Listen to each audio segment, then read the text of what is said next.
Olá! Este é o podcast Contabilidade Essencial Hoje, Amanhã e Sempre.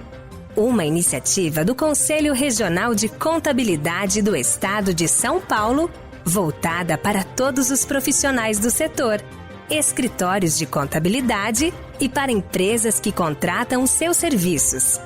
Mensalmente você terá aqui informações, opiniões e orientações importantes sobre contabilidade. CRCSP. Nos últimos anos, as criptomoedas passaram a fazer parte da vida de muitos brasileiros. O Bitcoin, o mais famoso ativo desse tipo, deixou de ser visto como um mistério e tem sido cada vez mais usado em pagamentos, transações e investimentos. Mas o que exatamente são os criptoativos e as criptomoedas? Os criptoativos são ativos digitais que levam esse nome por serem protegidos por criptografia. As criptomoedas são uma espécie de criptoativo. Elas surgiram pós-crise de 2008 do mercado norte-americano, com o objetivo de se tornarem uma alternativa às moedas tradicionais. Por esse motivo, são chamadas de moedas digitais ou moedas virtuais. As criptomoedas podem ser usadas com as mesmas finalidades do dinheiro físico. As três principais funções são: servir como meio de troca, facilitando as transações comerciais; reserva de valor, para a preservação do poder de compra no futuro e unidade de conta, quando os produtos são precificados e o cálculo econômico é realizado em função dela. Todavia, não se considera que todos esses fatores estejam presentes para caracterizá-las como uma moeda fiduciária. Como não há nenhum banco central responsável pela emissão ou controle de criptoativos, elas não estão sujeitas a nenhum tipo de regulação oficial. Embora o Bitcoin seja a moeda digital mais conhecida, existe uma variedade de outros tipos com características distintas.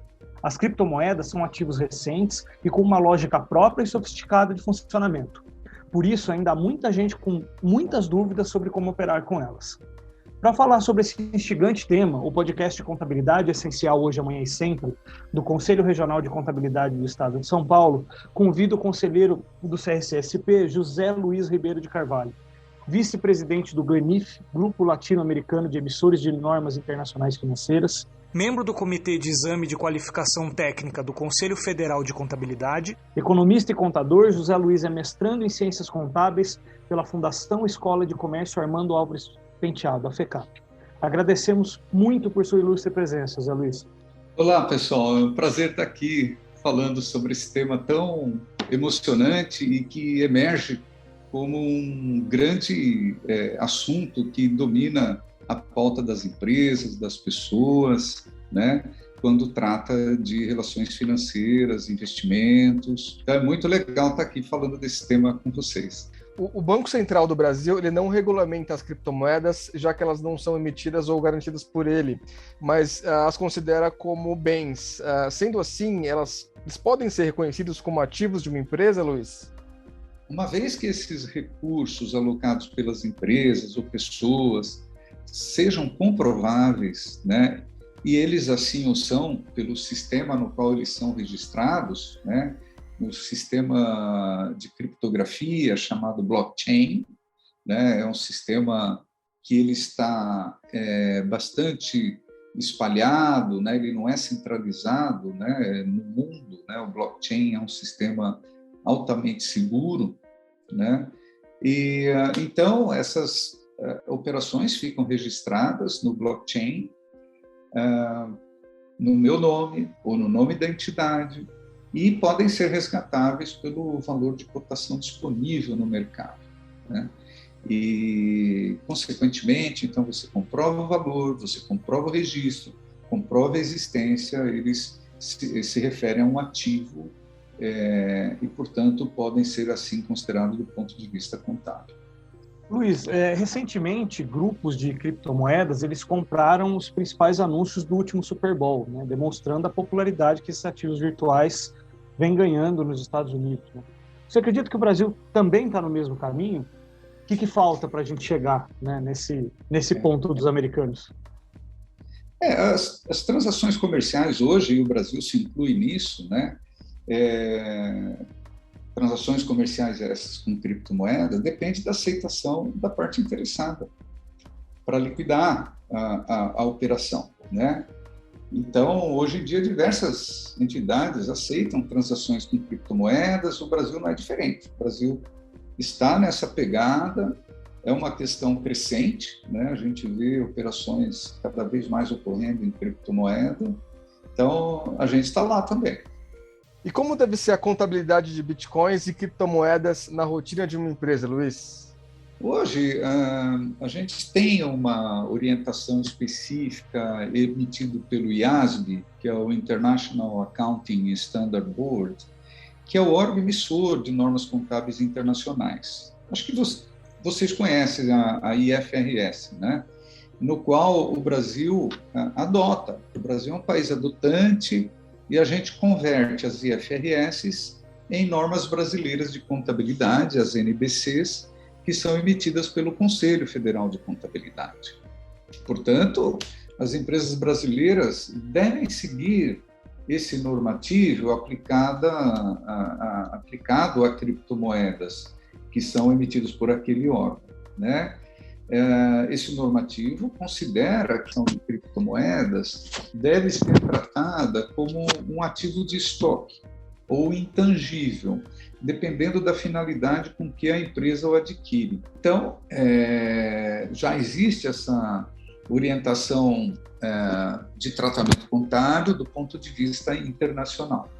Luiz, como não há uma determinação específica sobre qual é a maneira correta de demonstrar esses ativos digitais na contabilidade empresarial, quais são as regras contábeis que o profissional deve considerar na interpretação? É uma questão importantíssima, né? Eu entendo que, como já existe essa normatização internacional, né, a gente deve considerá-la, e no Brasil já estamos considerando isso para estudar a sua aplicação, levando em consideração as características específicas de nossa legislação, para se dar uma equivalência dentro das NBCs. Então, o ponto já existe uma orientação do IFRS a respeito da contabilização. Essa normatização ela já existe desde final de 2019 e a gente com certeza deve dar uma equivalência nela em breve, né, para que as empresas assim possam fazê-lo. Enquanto isso não é feita a equivalência para as NBCs, é recomendável que os profissionais a utilizem, ela está disponível no site do IFRS, para fazer a sua contabilização alinhado com essa normatização. O que o contador deve fazer em caso de perdas, Luiz? A valorização de um criptoativo, né, ele deve sempre considerar o valor líquido de realização, né, para registrar as desvalorizações entre o valor de aquisição, né, e o valor de mercado. E a norma internacional, ela não prevê o registro de ganhos entre o custo de aquisição e o mercado, sendo os ganhos registrados somente no momento da sua alienação desse criptoativo. Porém, as perdas devem ser registradas quando conhecidas ou na alienação. Então, esse aí eu acabei de resumir, basicamente, o que é a normatização do IFRS nesses casos. Luiz, as criptomoedas, elas têm a mesma característica do dinheiro físico? Essa é a questão crucial, né, para a gente discutir criptomoeda. Né? Do ponto de vista econômico, né, a moeda ela tem que ter algumas características, né? Servir como meio de troca, ser reserva de valor e possuir unidade de... Então, hoje, considerando essas três características, de antemão já posso lhe dizer que a criptomoeda não atinge todas essas características. A criptomoeda, antes de mais nada, do ponto de vista econômico, ela é um bem, ela é um ativo. Então, eu como consumidor, se eu tiver criptomoedas e quiser comprar alguma coisa, né, eu não vou encontrar no mercado bens sendo oferecidos em criptomoeda. Então, ela não serve como uma unidade de troca, né? Unidade de conta, porque não se publica preços de bens em criptomoeda de maneira comum, coloquial, como se eu fizesse numa moeda do país, por exemplo, no real. Por essa característica, não pode ser considerado uma moeda fiduciária, que é a moeda que normalmente tem reserva de valor e é utilizada para se transacionar na economia, né? Um outro ponto assim interessante é a criptomoeda. Então, ele é um bem que tem um valor, tem a sua cotação a qualquer momento, né? Você entra no site, por exemplo, blockchain.com, você vê lá todas as moedas digitais que são comercializadas e a cotação do dia. É como se eu tivesse, por exemplo, uma bolsa de mercadorias, aonde eu fosse lá de metais e visse qual é a cotação do ouro hoje, a cotação da prata hoje, né? E usasse esse bem para transacionar alguma coisa. Eu poderia comprar um bem em ouro, usando a cotação do dia, poderia liquidar em ouro. Assim como posso usar a cotação do dia para comprar um veículo em Bitcoin, por exemplo. Então, o fato de eu liquidar transações comerciais em Bitcoins não significa que ele seja moeda, né? Mas é um bem que tem uma reserva de valor e que serve para ser transacionado. Uma outra coisa, assim, que a gente vê também nas criptomoedas é que elas não são reguladas por nenhum governo, nenhum país. Elas não estão sujeitas a uma política monetária, né? Porque ela não é moeda, é um bem, né? Então, aos poucos, a gente vai se acostumando e entendendo melhor o que é uma criptomoeda e ver que é um bem digital. Olha que legal, né? Então, a gente está realmente no mundo digital e aparecem essas coisas, são indicadores, são índices que você transaciona, né? A gente pode ter, como já temos de fato, fundos de investimentos com base no índice da criptomoeda, se ela valorizou, desvalorizou. Então, assim como temos do ouro também, que a gente tem, eu posso investir baseado no indicador do ouro, né?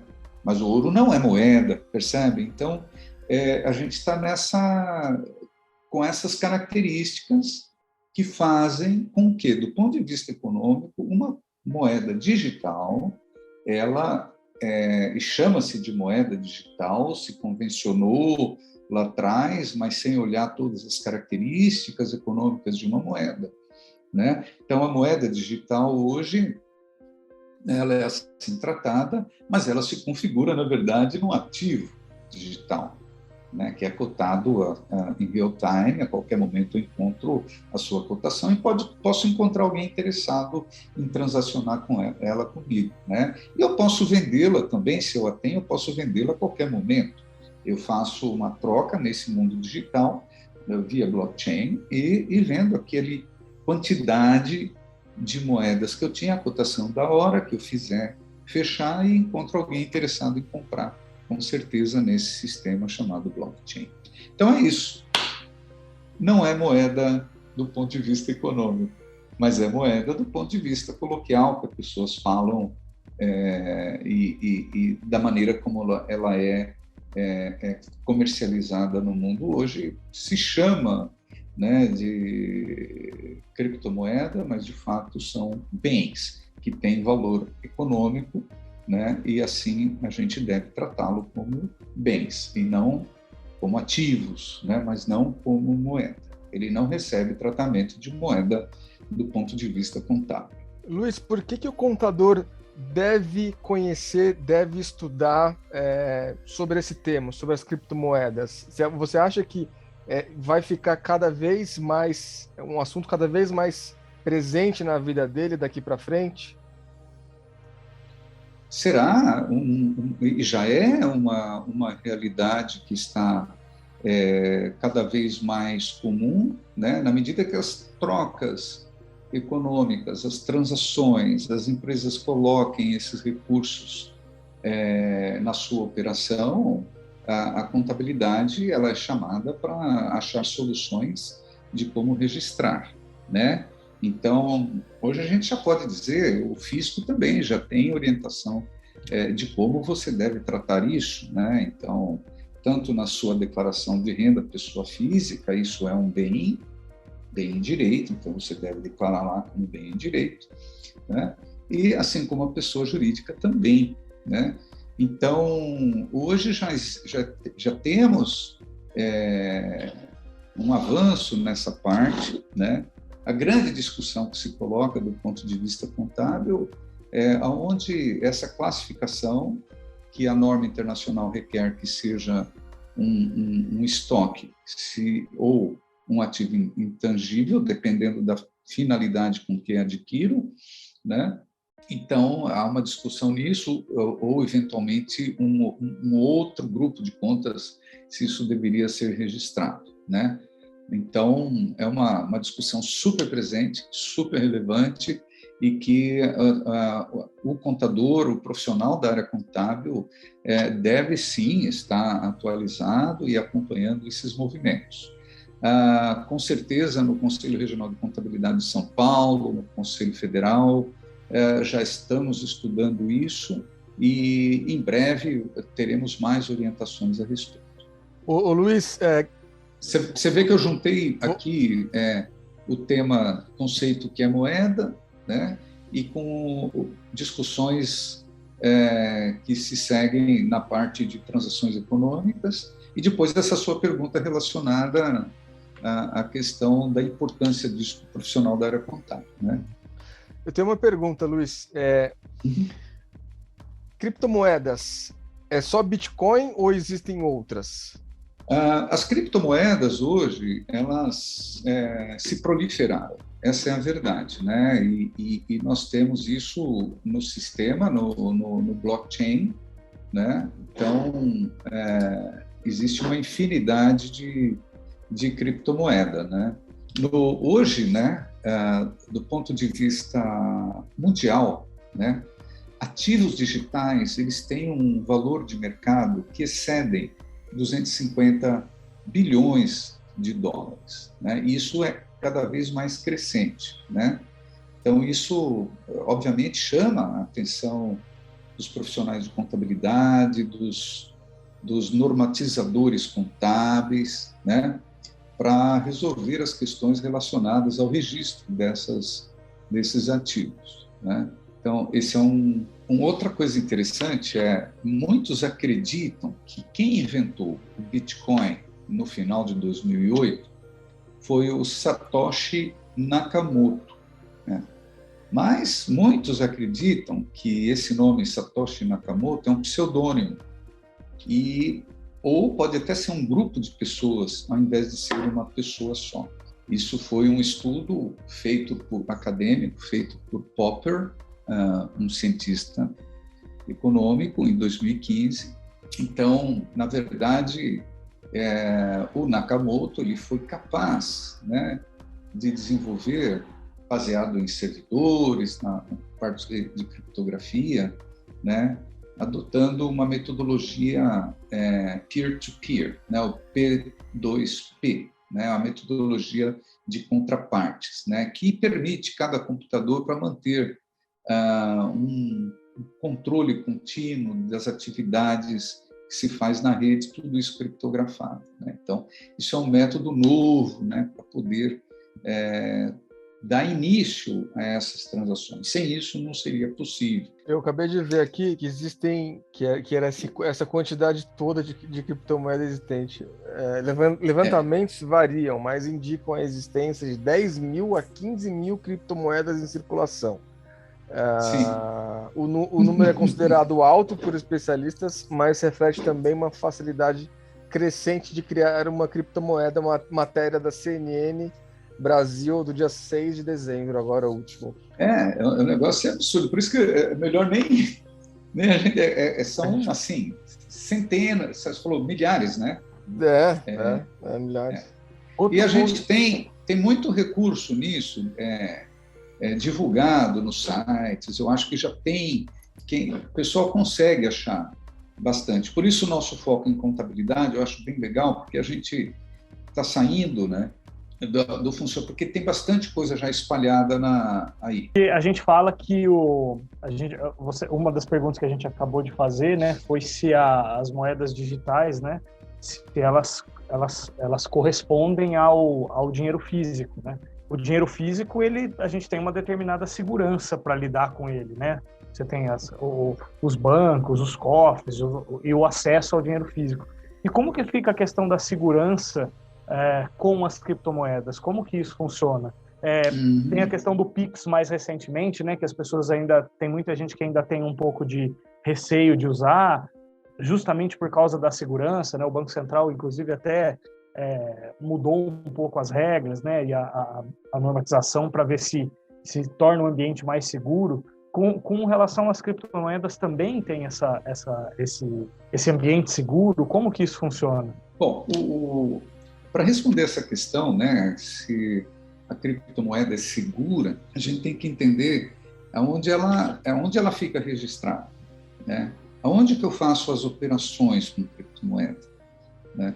Isso é tudo via um sistema que é o blockchain. O blockchain é uma tecnologia que funciona em cadeia de blocos de informações, por isso que vem blockchain, né? É uma cadeia de blocos.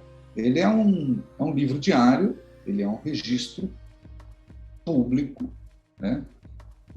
Armazenado na rede, né? Então você entra lá, blockchain.com, você já está lá, e funciona como um banco de dados, né? Que armazena de forma segura e transparente tudo que é colocado no blockchain. Você não consegue alterar o blockchain. Ele vem de uma base criptografada, então eu me cadastro lá com o meu usuário, com a minha senha, e aí a gente, obviamente, está sujeito a todos os riscos de ter um nome de usuário e ter uma senha, assim como para outras operações em bancos, etc. Então, esse cuidado eu tenho que ter mesmo. Mas o sistema em si, ele é um sistema que não é centralizado, ele é todo descentralizado. E para ter o registro dele, é necessário que todas as partes que atuam no blockchain, todos os computadores da rede, aprovem essas informações. Então, não depende de uma central, de um banco de dados, de um operador para aprovar isso. São múltiplas partes que, em bloco, atuam para validar aquela informação. Perfeito. E quando todas essas informações se juntam, você vê que ela é fracionada, né? Quando ela se junta, se forma um bloco, e esse bloco que é registrado em toda essa cadeia de banco de dados.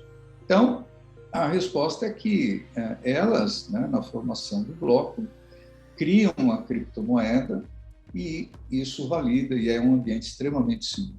Essa é a grande qualidade do blockchain. Ele tem sido inviolável. Esse é o motivo pelo qual as pessoas fazem transações em criptomoeda.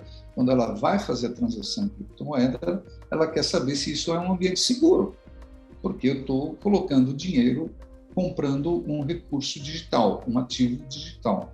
E se alguém conseguir entrar lá, não perco a confiança, não vou fazer isso. Então, a confiança nessa moeda digital, vamos chamar assim, né, é que faz com que ela venha a crescer cada vez mais, e tem crescido, e as pessoas têm feito operações com ela, né? Então, isso é uma grande verdade até hoje no mundo, né? Que é um ambiente confiável. Foi muito legal estar aqui com vocês discutindo essa questão das criptomoedas, né? Obviamente, o tema é emocionante e tem vários ângulos a serem discutidos, a consolidados, né? Então, convido a vocês ficarem ligados, o CRC São Paulo sempre vai estar aí atualizando, trazendo novidades, maiores orientações, e com certeza a gente está super comprometido a estar fazendo isso. Então, fiquem ligados e nos aguardem, a gente vem com mais novidades logo, logo. Até mais! Chegamos ao final do nosso programa. Queremos agradecer a participação do conselheiro José Luiz Ribeiro de Carvalho e lembrar que os ouvintes podem conferir todos os episódios anteriores nos principais streamings de música e podcasts. Não deixem de acessar o portal e as redes sociais do CRC-SP para acompanhar as últimas notícias da entidade. Até o próximo.